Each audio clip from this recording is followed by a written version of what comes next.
Bonjour and welcome to Seedcast. We are here with Seedcast Live. It's Anthony Baker. It's Thursday, the 16th of March. It is almost 7 o'clock. I am joined by the wonderful, the glorious, the outstanding, the legendary Mr. John Fuggle. John, how are you?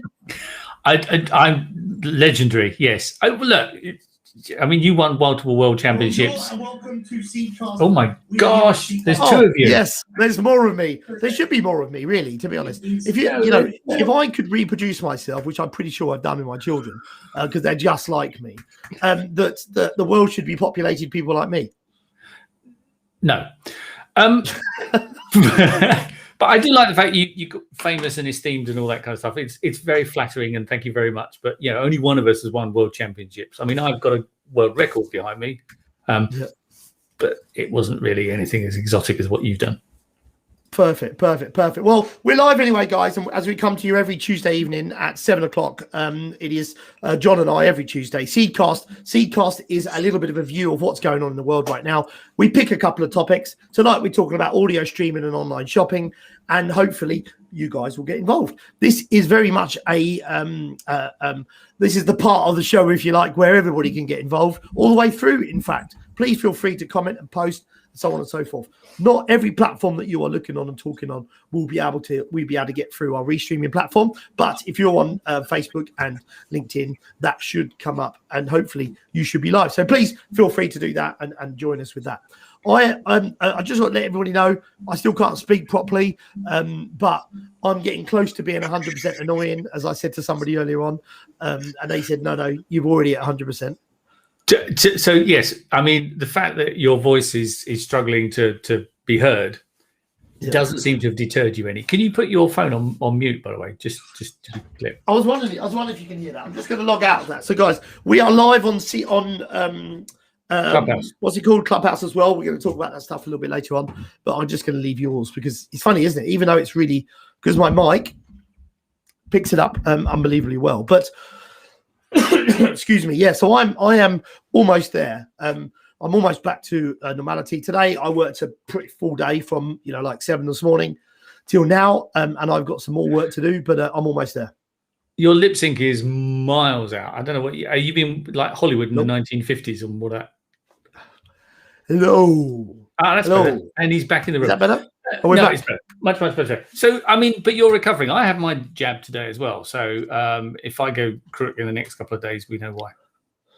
100%. And we got lots of exciting things that are coming up. And maybe, I can see now my lips are out of sync with my mouth. But I do talk quite quick, guys. It is the way it is. I've tried to slow it down and talk to you. Hi, we're here with the drive time. It is me, Anthony, and John. I've tried to slow it down. It's not the way it is. I am. Do you want to come off video and go back on again? That might reset the clock, Or just you off video. So now that Ant has left, right, let's crack on, everyone. What should we talk about now that he's not here? Ant, so sorry you're missing, but there you are. Catch up next week. But in all seriousness, we want to talk about a couple of things this evening. We want to talk about audio streaming and the impact that that's had on social media and what it means for the social media companies that are now taking on Clubhouse. And obviously online shopping. And some interesting statistics come out today. And Ant has clearly just abandoned me completely and utterly and left me on my own. Which I was just going to see how long you could talk without getting. And it's actually quite difficult, isn't it? When you turn it off and you're just sat there to sort of waffle on, you don't realise how much it bounces off. No, but it's the nature of what we do. This is unscripted. We literally send each other a text to say, hey, let's talk about this, and then you pick up a subject and away we go with it. But it's like anything, right? If you turn up to anything unscripted, a business presentation, a job interview, even in a pub. 6 Ps. I get to say it every single time. Piss poor preparation leads to piss poor performance, and that is the case. We're ready, and we've got the documents. So what are we talking about tonight, John? So I want to talk about audio streaming. Everyone knows Clubhouse by now, and once upon a time, not long ago. Explain audio streaming to the people that are listening to this, like my mum. Hi, mum. I'm happy Mother's Day streaming.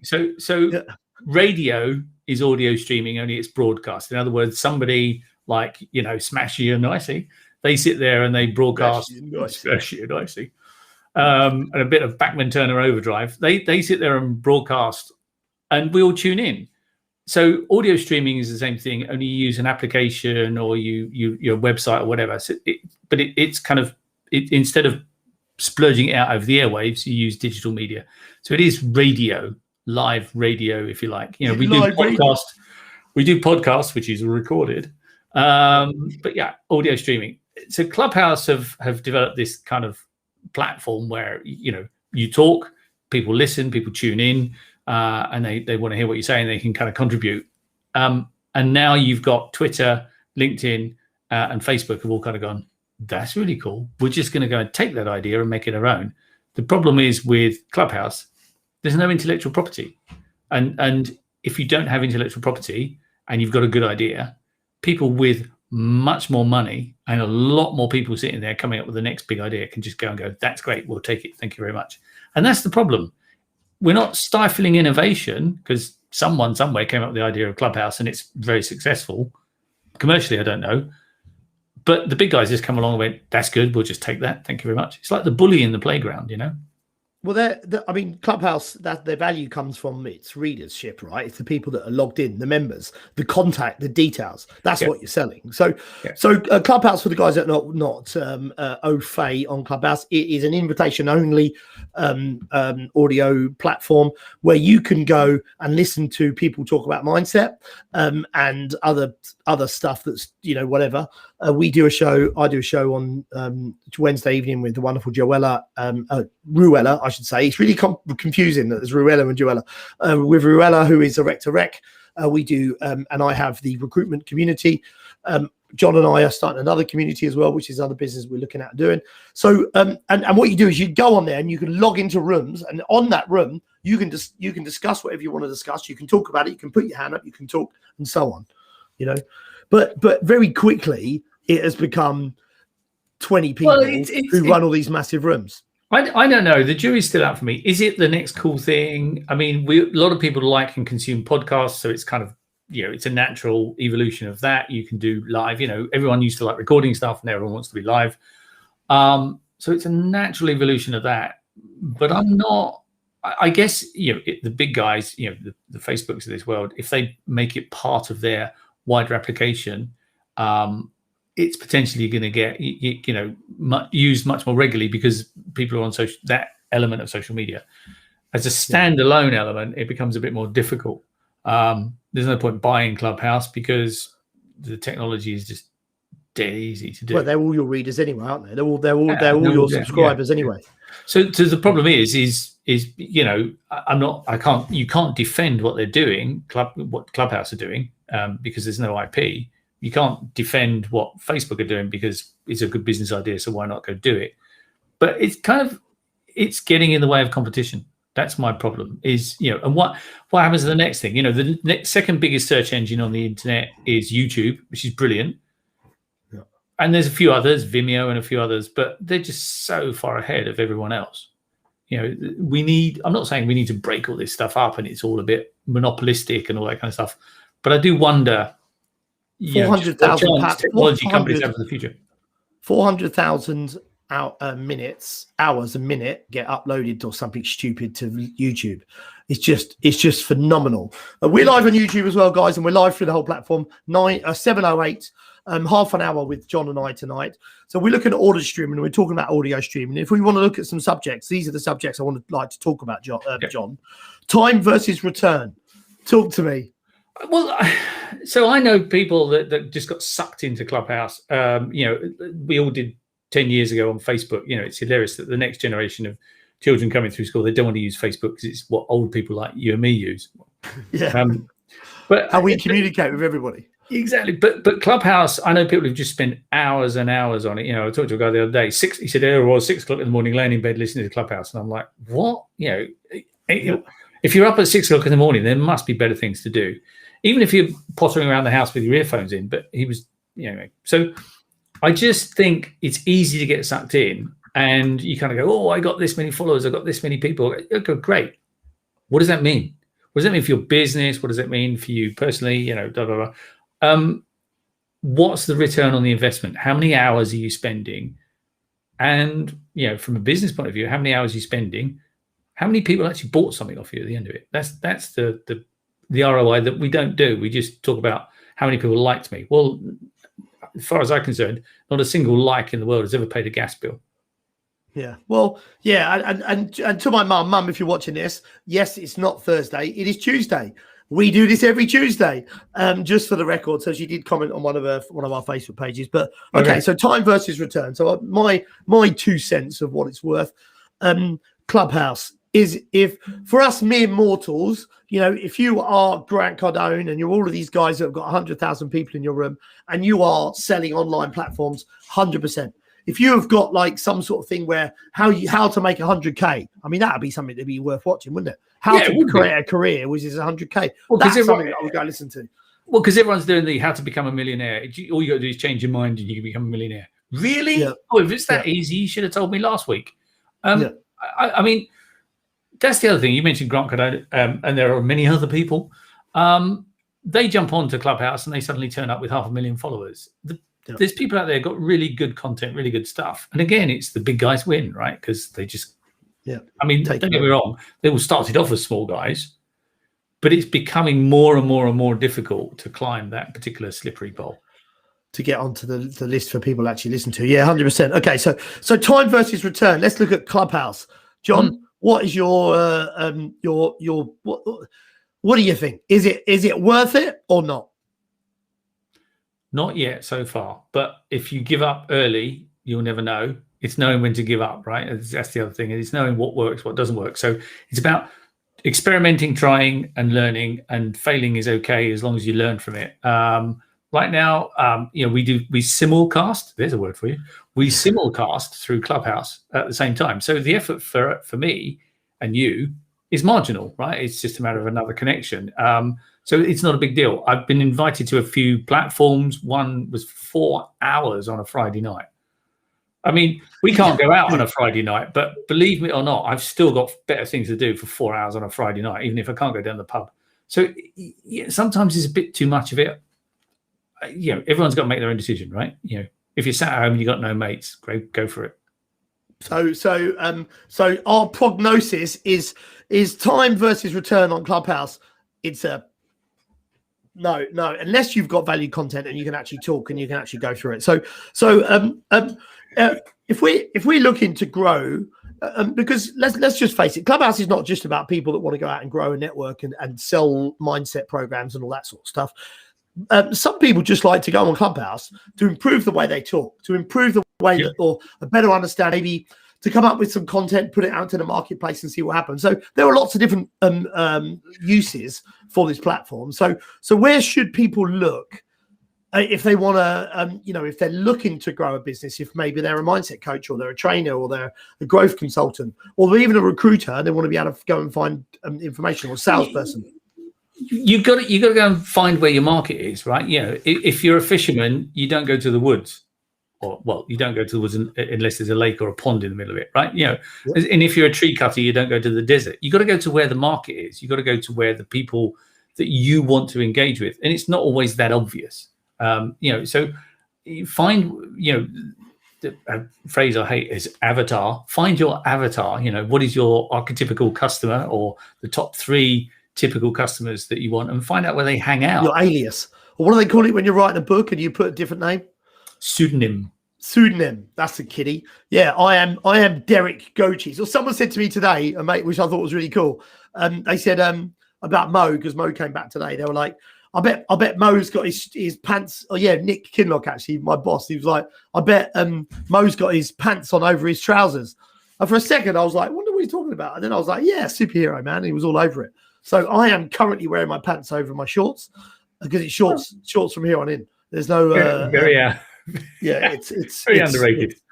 Yeah, exactly. So okay, great. So where should we look? I think that's depending on what you want to try to achieve. Yeah. Facebook is great because advertising Facebook is still the best and cheapest and easiest way to advertise. Well, it's only the best if it works, right? If it's cheap, but you get in front of the most people. Yeah, but if it's fun and it doesn't work, it's still expensive. If it works, and if you're, a clinical psychologist, looking to go and work in that industry, Facebook's probably not the place for you. But if you're someone who makes handcrafted cards, yeah, quite possibly. Certainly better than LinkedIn. Got to find where your audience is and use the media and that's So relevant. I've got a friend, Kyle, who ran Facebook. Actually, in I the thought it was UK. a statement on its own. I've got a friend. No, yeah, I got a friend. He's a good guy, windsurfer. He now works for Google, but he ran UK Facebook and worked with the guys in the US. And what he found interesting was between 30 or 28-year-olds and 56-year-olds or 58-year-olds or something, they all have Facebook. Yep. Because these guys could be running a country. They get in their car, the first thing they do is look at Facebook and what their friends are doing. Absolutely. I mean, advertising to them is perfect. Yeah, the chairman of AstraZeneca is on Facebook, right? I know that because he was posting some stuff. He's mixing social in Germany right now. He's mixing social with business, but what you won't find is pictures that are inappropriate for a man in his position and all that kind of stuff. So there's an element of that, but we're not going to get into that right now.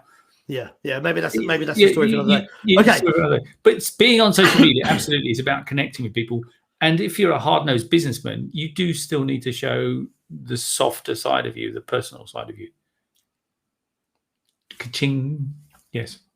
Smell the rock is cooking. Right. So last one on this subject. What does your content look like? I mean, I see stuff all day long looking at it, and it's like a car crash waiting to happen. But there are people out there that want all different types of things. So what does your content look like? How do you get your content relevant to what you want to get it out and to start attracting people? How do you do that? Well, so there used to be a phrase that content is king. I'm not sure that applies anymore, but because there is a real lot of dreadful. There's a lot of it. Yeah. I mean, good content absolutely matters. How you present it absolutely matters. You think about content. I just realised I can go full screen. Sorry. Happy now? That was probably a really bad time to talk about it. Yeah. It's all a bit university challenge. There's some really rubbish content out there. I was talking to a lady today who writes. She's a feature writer. She writes blogs. That's what she does full time. Because some people, they've got an idea, they get the bits down on a piece of paper, but she puts it into a way that makes a bit more sense. And she commented how many of her people she works with are badly researching what they do. And I was like, my comment to her was, people actually do research before they write blogs, because the amount of blogs out there have got no real substantial content and no research is quite amazing. The reality is, how do you get noticed? Pick a subject, use hashtags and keywords, and the other thing is get people to comment. And even if they disagree, it's better than if they agree. You want your content to be a stimulus for a conversation, to drag more and more and more people in, right?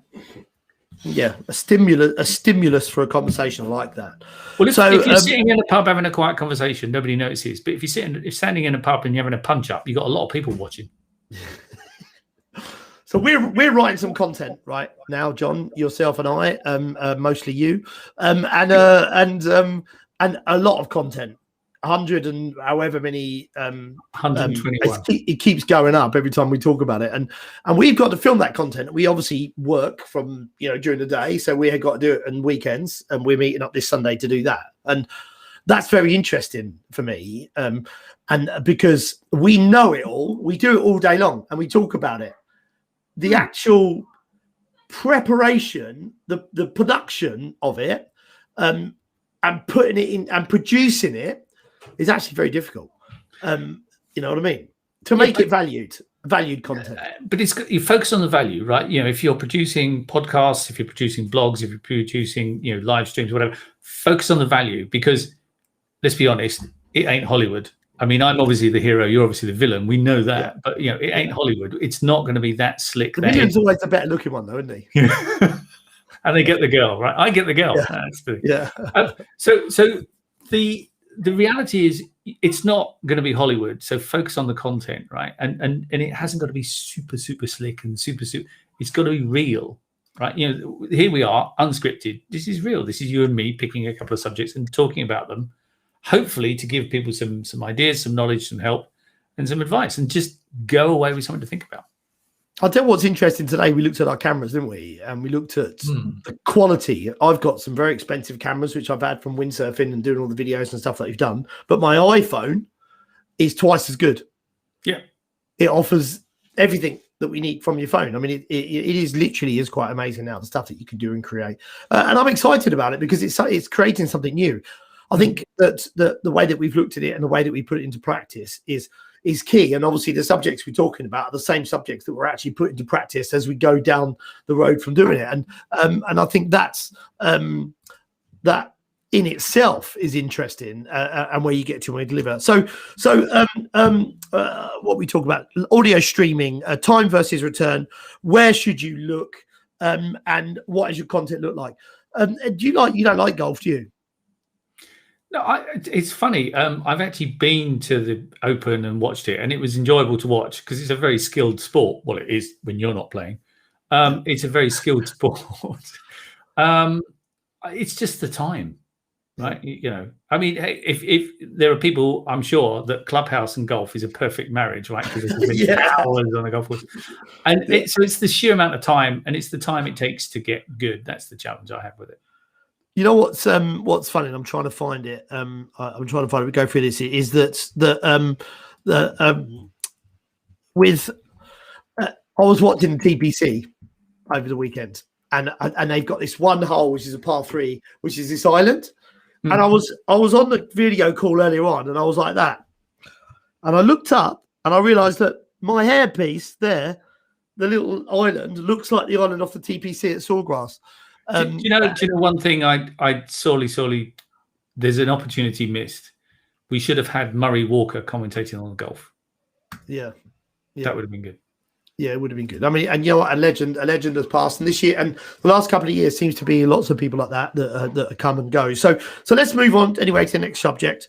We've only got 9 minutes left. We do try to keep this to 30 minutes, guys. If you are watching this, you do want to comment. I'm trying to keep an eye on the Facebook pages as well to see if people are commenting. And see who's coming onto that as well. So please feel free.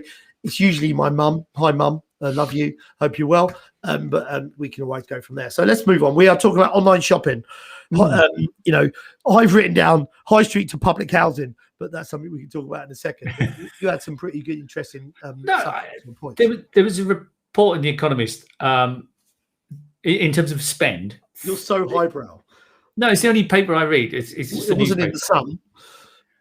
No, I only read one newspaper, and it takes me a week to read it. So there was an article that in the UK, total spend 30% of our spend is now online. So 30% of everything we buy is online. For the next 4 countries in Europe, that's Germany, France, Spain, and Italy, I believe, it's 10%.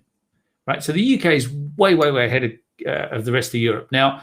You know, if you buy big ticket items online, it makes a difference. And there's a cultural thing there. You know, a lot of people buy cars now online, whereas Germany, you would never, ever do that, right? You want to go and schlep up and down the Autobahn for half an hour, 100. So Autobahn, yeah. So how far can we go? If we're nudging on a third of everything we spend is online, how far is that going to go? You know, where at what point does the high street breathe a sigh of relief? Because it ain't, you know, and you've got Amazon have now opened a shop. The irony of that is not lost on anyone. Yeah. Surrogates. That's the movie with Bruce Willis. Oh, right. Okay. It popped into my head. We talked about this before on other shows, but we talked about this last week about changing your habits. But yes, you know, I like going down to town. Me and Nat go down to town. We go down to town still and walk around, and I like to support local shops. I know people that own some of the shops. Also like to go and look at things and play with them and touch them. And I think, you know, if we look at my daughter, for instance, that used to buy things off Pretty Little Sluts, that shop, or Pretty Little, whatever it's called. Pretty Little Things. Pretty sure it's not called Pretty Little Sluts. Do apologise, but it is probably called Pretty Little Things. She would spend, money on this stuff, and it like a pair of tracksuit bottoms would cost £6. And when you think, Jesus, that's unbelievable. A pair of tracksuit bottoms are £6, but when you get them, you realise that it probably cost 50p to make it, and the quality of the stuff. So are these companies, John? Are they saving money from not having high streets and not doing the retail aspect, just having these massive warehouses? Are they saving money by doing that? And are they saving money on quality because they realise that people nowadays, consumers, they're not buying Louis Vuitton online, are they? No, I mean, I'm looking up something very quickly while you're doing that because there was an amazing statistic. 80% of textiles are thrown away within a year, which in the UK is over 10 million tons. Right, and that goes to that place in India, doesn't it? Yeah, it all goes to places. Yeah, and they're all poly this, poly that, which basically means plastic. So it's not recyclable, right? So no wonder it costs 50p. Well, they are recyclable as far as you can make them back into other clothes. Well, you can make them into a handbag or something, but biodegradable. It's 50. No wonder it costs 50p. It's made of old bin liners, So it's easy for them to compete because it's made in impoverished countries or countries with very low cost of labor, shipped around the world, and then you haven't got to distribute. But the production and distribution is different to the end retail, right? It's the end retail where the same pair of jeans, trousers, trainers, whatever, could be made in exactly the same way, whether you put it on a shop or whether you sell it online. And computers, right? Nobody buys a computer in a shop anymore. When was the last time anyone went and bought anything vaguely technical, electrical in a shop? They don't, right? You go to Curry's to buy a fridge. You don't go to Curry's to buy the latest laptop, computer, and stuff. I go to the iPhone store all the time, but obviously I'm a bit more highbrow than you because you go to some shop where they sell cheap phone cases, don't they, to buy your phones? Or don't you fill up with 20 litres of fuel and get yourself a free Android? Yeah, no, absolutely. I mean, we buy the prototypes, and then 2 years later, you buy the final rollout version. So yeah. I mean, it's funny how talking about platforms and talking about audio platforms that you couldn't actually get on one of the most upfront audio platforms now because it wasn't available for Android, because Android users are typically your guy that's sitting in a house by himself, watching Asian porn, eating pizzas by himself, Did I just stereotype everybody? You've got access to my security cameras. Yeah. I'm just going back to the subject matter, Chris. The high street, 30% of the UK, we now shop online. At what point, where does that get to? At what point do we still have a high street? Because you get to the law of diminishing returns, right? If the spend on the high street is only 70% of what it used to be, it's not economic anymore for some shops, and we know that. And shops are disappearing, and coffee shops and vaping shops are opening up left, right, and centre. I've never understood vaping shops. That has got to be the easiest thing to buy online. Yeah, but the thing is, you can go into the shop. All these shops are making them themselves. It's supposed to be really good. I know somebody actually that does that down here, and he does really well out of it. Like really well out of it. He manufactures all the stuff himself. Cigarettes have to be hidden and out the way, and you have to be over this age and prove your blah blah blah and turn up with your grandparents and all that kind of stuff. Vaping, it's all lit up like a Christmas tree, and it's like come in, and the regulations. I just want to punch people in the face that smart big. When you're like, I was walking from Waitrose the other day, and I'm walking to get into my car, and a guy walked around the front of my car, and he's walking in, and he's got one of those like brick things in his mouth. Yep. It's like. And then he went, and the smoke drifted personally and went over me. And I was just like, dude, what are you doing? He's like, what are you talking about? I was like, I just inhaled what you've exhaled from your mouth. I'm like, it's freaking disgusting. Go and do it somewhere else. No, he had a lumberjack shirt on, a beard as well. And I felt like saying to him, have you ever chopped down a freaking tree, mate? But no, I mean, we have to change the way we look at these things. The only place you can smoke now, so you can't smoke on public transport. You can't smoke in the office. A lot of cities now you can't smoke outside the office. You can't smoke in the car if you've got kids. So where's the only place left to smoke? At home, in front of the children. It's all a bit nuts. Yeah, well, let me tell you what's nuts, John. Yeah, just before we get to the end of this, is I can go to I drive past the Range quite a bit. And it's packed. There's people queuing up outside. So you can go to the Range, which is the cheapest, crappiest store that sells absolute rubbish. You can go there and walk around and mingle and talk to everybody and stand next to everybody and lick everybody if you want, do whatever you want. but I cannot go and play bloody golf outside with my mate. I mean, dude, seriously, whoever's making these decisions, please let me know. I mean, I don't understand it. But John, you can play golf. You can play golf online. That's okay. You know, I've got my golf clubs in my lounge. I haven't played proper golf for a year. Jesus Christ. You know, someone said, I saw this post actually on LinkedIn. Somebody, Sean Anderson, I think, from some golf thing, was like, what if you had a choice between any of these golf courses, which would you play? And I commented, I said, the easiest one, because I'm pretty sure I couldn't hit a bloody fairway right now. But anyway, we've come to the end. We've come to halfway through it. So tonight we looked at audio streaming, Clubhouse, and so on and so forth, time versus return, online shopping, what people are doing and how it's changing, because it is changing. It is changing in front of our face. Things change. The way that my daughter does a shop, she would never in a million years go to a shop and try on a load of clothes. She'd be like, why would I do that? I just order it. If I don't want it, I just put it in the bag and send it back. Yeah. You know? So anyway, we've come to the end, guys. It is Seedcast. We are live across Clubhouse, Facebook, LinkedIn, YouTube, everything else. That's all of that, Twitter, and all that sort of stuff. It is 7:30 on Tuesday, the 16th of March. I'm Anthony Baker, and my voice is getting less and less as I go through this. I am with the wonderful, the amazing, the forever present John, an absolute pleasure. I look forward to seeing you Friday morning for our coffee with Ant John and Joe, where we're talking about branding. This week we're going to be talking about a new series that we're going to come out, which is a how-to series. Really short 30-minute programs on how to do something, you know, how to shave your head.